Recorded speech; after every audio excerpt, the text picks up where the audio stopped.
Good morning, good evening, good afternoon, whatever time you happen to be hearing this. This is the first lesson in a 6-lesson series put out by the Lifeway people entitled The Heart of Worship.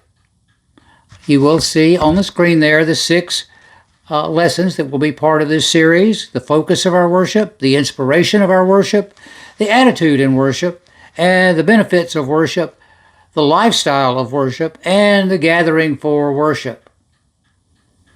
Now, as we will see as we go forward, especially in this first lesson, worship can actually focus on many different things. We are, of course, ultimately heading toward focusing on worshiping God. As I look over these 6 lessons, I notice something seems to be missing. Can you guess what I mean? We're looking at several different aspects of worship, except for one: the definition. Yes, we're going to be talking a lot about worship on the assumption that we all understand what worship of God is according to Scripture. I'm not altogether sure that's a safe assumption. For you see, over the years, in some case over the decades, some misconceptions have grown up, at least in the evangelical circles that I tend to travel in. Possibly you do as well. And so we need to look at those for a little bit. So, exactly what is worship? Well, given the misconceptions that we just mentioned, it might be wise to start with what worship is not. Because, frankly, there are a whole lot of things today that we think of as worship that maybe need rethinking. First one that comes to mind: worship is not coming to sit in a meeting in a given building. You know, you may have heard that as a kid. I did. We're going to go to worship, which meant we were going to get in the car, we were going to drive down to this church building, we were going to sit there in the pew, and our being there was worship. No. Sitting there, if your shoes are on the floor, your backside is in the seat, your heart is still at home with that TV show you're missing, that ball game you can't wait to get to, whatever else you've got planned for the day, my friend, your being in that building is not worship. Worship is not hearing a sermon. Or, preacher friends, we need to be reminded it's not preaching one either. We're sitting in that service, we're listening, and well, we love that preacher because he can forevermore shell down the corn. The old song used to say, he's converting them sinners to beat the band. He's just, we just really get entertained and enthused. Or maybe on the other end, maybe he's a very brilliant expositor, which is a good thing to be. And we learn all of this stuff and all of these good facts and figures and everything. And that's all we leave with, is a lot of head knowledge, a lot of jazzed up emotion, maybe a lot of beaten down emotion. Some people go to church because the preacher can really step on their toes and it makes them feel better because they got their toes stepped on. All of that alone, if it doesn't lead to something beyond that, to something focused on God, to service for God, is not worship. Worship is not giving an offering. Yeah, I was told that as a kid. You probably were too. This is how we worship God, by giving of our money. Again, not necessarily. Yeah, reach in our pocket, say, well, let's see, I got a few cents here, I got a couple of bucks that I don't need. Here you go, God. Enjoy. Or maybe the preacher preached a particularly convicting sermon last week on giving, and we're feeling all guilty. We say, okay, God, get off my back. Here, take this. And that is not, my friend, that is not worship. I know those are exaggerated, but I think you recognize what I'm talking about. Now, I will guarantee you on this next one, if you were to do a word association test with the average church member, at least in the circles where I travel, who said, okay, it's Sunday morning, we're in the church building. The word worship, first word that comes to your mind. I will guarantee you, 75% or more of those folks will say something related to music. My friend, music is not in itself worship. And I don't care what you call it. I don't care what you call the people that are doing it. In recent years, I've seen what to me is some very unfortunate terms have come into use. Now, a lot of churches, for whatever reason, have either completely gotten rid of their choir and their organ, or they've really downplayed it. Maybe they think that's too churchy, whatever that would mean. For whatever reason, they don't want to look like that, so they got rid of that, and they've decided to go instead with something called a worship team. As worship team, typically a small combo, lead guitar, bass guitar, probably some drums, maybe a piano, maybe a bass fiddle. The kind of things you'd see in your average club. Not churchy at all. But these are going to help us worship better than the choir would. And it's headed up by a fellow called the worship leader. You're not a choir director, there's no choir. You've got to have a name. He's the worship leader, leading the worship team. Usually he's a lead guitarist, or maybe the lead singer of the worship team. And this worship team, led by this worship leader, specializes in something called worship songs, which they will tell you real quickly are different from hymns. And they are. Now, this does not apply to all of them. Some of them are called 7-Elevens. 7 words repeated 11 times. Basically, they're chants, I would say, more than songs. And they're repeated over and over and over and over and get you going and get you saying, and you're saying this, and without even thinking about what you're saying, you're repeating it again and again.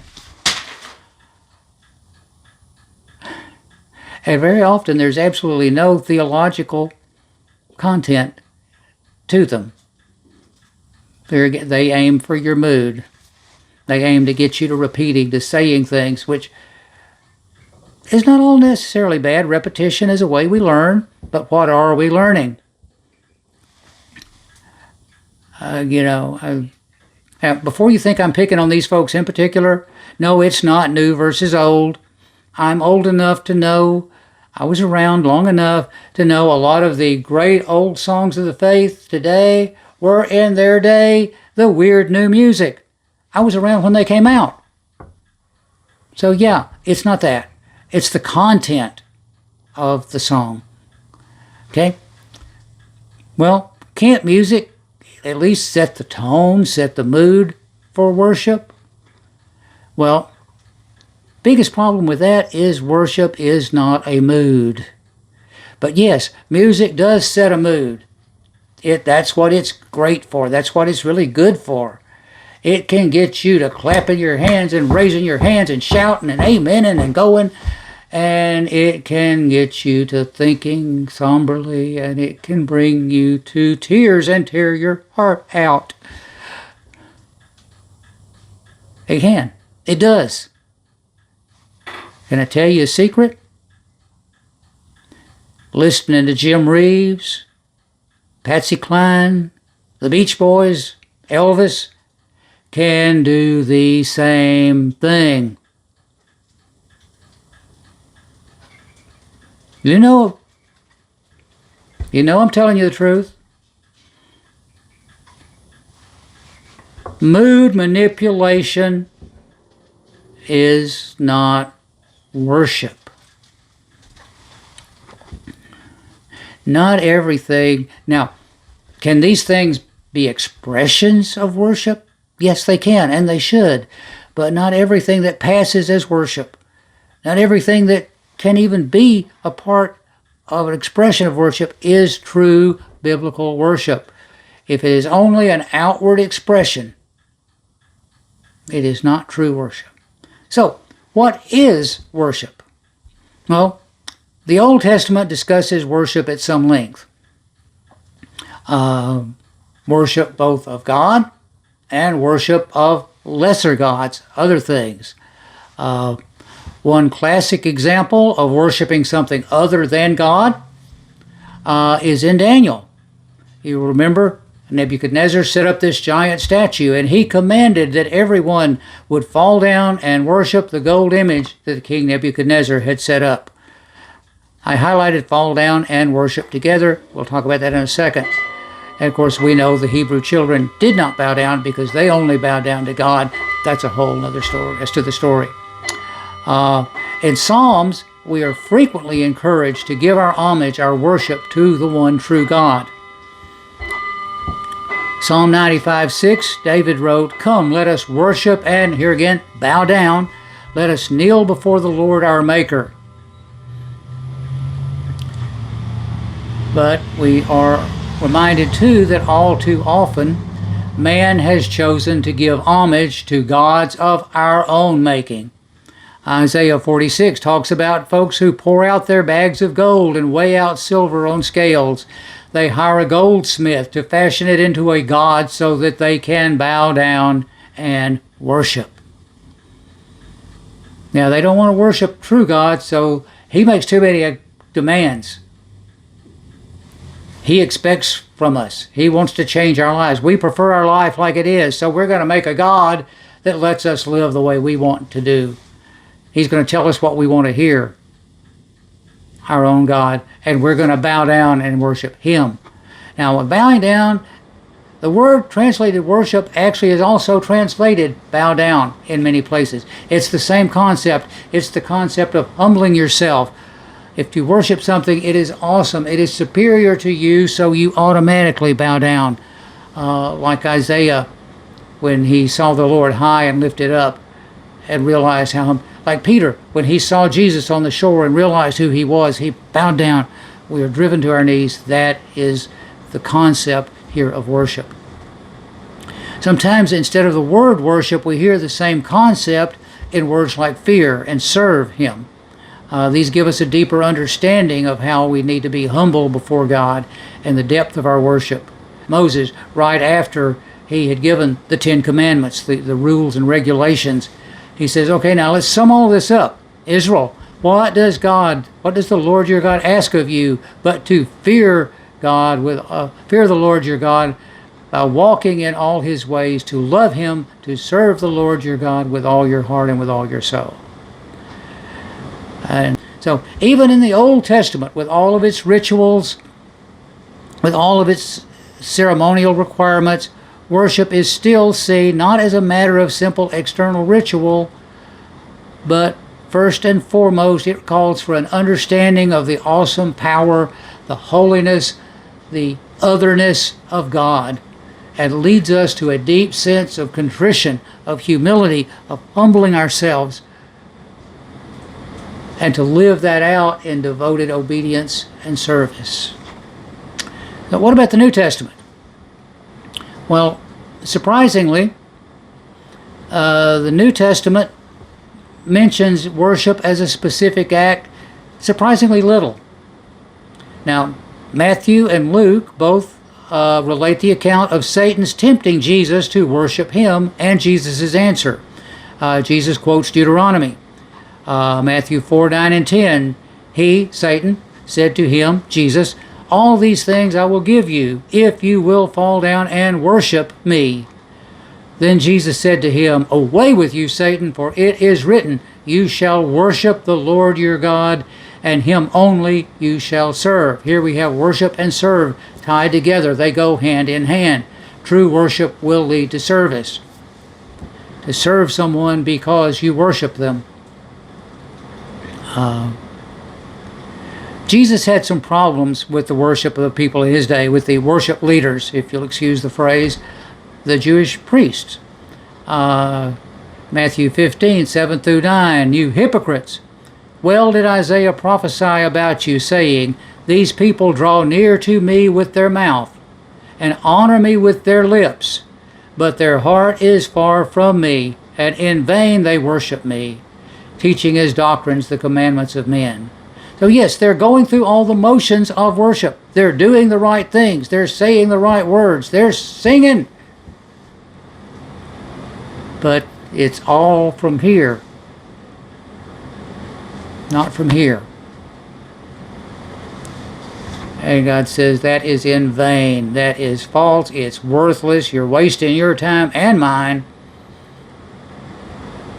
Go wherever your heart is. It's not here. Jesus finally really sums it up in John 4 when he's talking to the woman at the well. Remember, she's kind of coming under conviction now. He's talked to her about her life. She's kind of come to understand who he is. And so she wants to dodge the issue by starting a theological argument. Okay, what is this worship thing? Do we worship in Samaria or do we worship in Jerusalem? What's the job? What's the thing? What are the specific steps that we can check off? Jesus said to her, woman, believe me, the hour is coming when you will neither in this mountain nor in Jerusalem worship the Father. But the hour is coming, and now is, when the true worshipers will worship the Father in spirit and in truth, for the Father is seeking such to worship him. That's the thing. Worship is not going somewhere. It's not being somewhere. It's not doing this, doing that to check off a list. It's worship from the heart, from your spirit. It's actually mentioned very little as an action in the epistles. The one verse quoted most often is from Romans 12. I appeal to you, therefore, brothers, by the mercies of God, to present your bodies as a living sacrifice, holy and acceptable to God, which is your spiritual worship. That would seem to tie in with what Jesus said about worshiping in spirit and in truth. Other translations say your service of worship. Others just say simply, this is your service. But they all come to the same conclusion. True worship stems from a deep understanding and the appreciation of God's gracious mercy. And it is lived out in service. So, what exactly do we take away from all this? We've talked mostly about worshiping God, but we also see that many worship other lesser gods of their own making. In either case, worship is to see that God as the most powerful, the most influential, the most desirable thing in your life, and humbling yourself before them or it, devoting all of your greatest efforts to it. Now, I read a lot of descriptions of worshiping God, which can apply to the other gods too. I read in preparation for this lesson. Now, of all the ones I read, I believe John Piper, who, if you've ever heard him, is a very interesting but also a very challenging teacher. I believe he said it best. The inner essence of worship is to know God truly, then respond from the heart to that knowledge by valuing God, treasuring God, prizing God, enjoying God, being satisfied with God above all earthly things. And then that deep, restful, joyful satisfaction in God overflows in demonstrable acts of praise from the lips and demonstrable acts of love in serving others for the sake of Christ. And I can't think of a better way to wrap up this introduction with an understanding of what we're talking about when we say worship. In the lesson itself, we will go on to see what the focus of that worship should be. I hope you'll come back. Thank you for listening. God bless.